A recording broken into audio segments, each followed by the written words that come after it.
Саламатсыздарбы, назарыңыздарда эл аралык жаңылыктар, студияда Мадина Айдарова.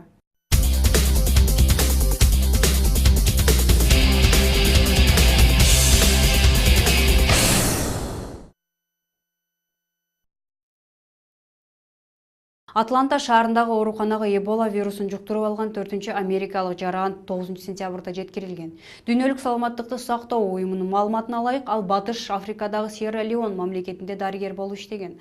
Ал АКШга атайын учак аркылуу алып келинди. Өткөн айда илдетти жуктуруп алган америкалык 2 кишини дарылоо ийгиликтүү болгону кабарланган. Дагы бир адам Небраска штатында Омахи шаарында ооруканада жатат. Быйыл Батыш Африка өлкөлөрүндө жайылган Эбола вирусу 2200 кишинин өмүрүн алган. Ооругандар арасында дарыгерлер да көпчүлүктү түзөт. Кошмо Штаттар өз кезегинде Ооган президенттигине талапкер Абдулла Абдулланы аудиттин жыйынтыгын урматтоого чакырууда.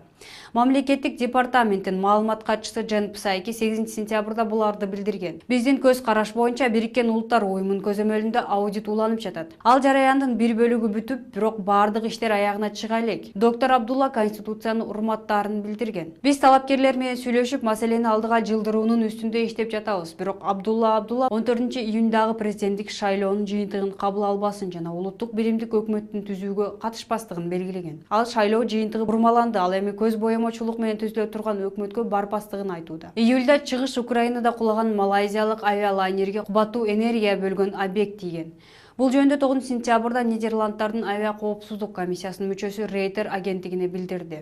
Корутунду докладты даярдаганча кеминде 1 жыл кетет. Бул биздин кубаттуу энергия бөлгөн объект авиалайнерге тийген деген бүтүмгө келгенибизди билдирет.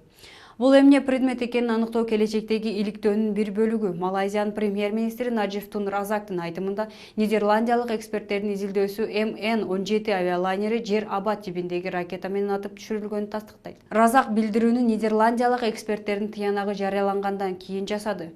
17-июлда Торрес шаарынын жанында кулаган авиалайнерде бардыгы 298 адам болгон. Алардын көбү Нидерланд жарандары эле. Ондогон Беларусь активисттери бийлик тыюу салганына карабай Орша шаарынын жанындагы согуштун 500 жылдыгын белгилешти. 1514-жылы 8-сентябрда Улуу Литва князьдыгынын аскерлери Польша королунун армиясы менен чогуу Крапивна дарыясында Улуу Москва князьдыгынын колун талкалаган. Ал кезде Беларусь жана Улуу Литва князьдыгына баш ийген. 8-сентябрда православ жана католик динаятчылар Орша шаарынын ныптасындагы Крапивянск талаасында диний зыяпат өткөрүшкөн. Активисттер жыгач кресттерди жана белорустардын тыюу салган тарыхый кызыл ак желегин көтөрүп жүрүштү. Алар Минсктеги борбордук аяндагы имараттардын бирине кадап койгон 4 чарчы метрлик кызыл ак тууну милиция кызматкерлери 90 мүнөткө жеткирбей алып салышкан. Футболдун эл аралык федерациясынын президенти Йозеф Блаттер эл аралык көчмөндөр оюндарына байланыштуу кыргызстандыктарга жана оюн катышуучуларына куттуктоо жолдоду. Тышкы иштер министрлиги билдиргендей, ал жазган катында көчмөндөр оюндары мамлекеттер аралык ымаланы бекемдөөгө салым кошорун белгилеген. Көчмөндөр оюндары дүйнө элдеринин көчмөндөрүн таң каларлык тарыхы жана көнөрбөгөн маданияты менен тааныштырууга өбөлгө болот, деп жазат Блаттер. Ысык көлдө эл аралык көчмөндөр оюндары бүгүн кечки саат 7-де башталмакчы. Ага 17 мамлекеттин делегациясы жана спортчулар келген.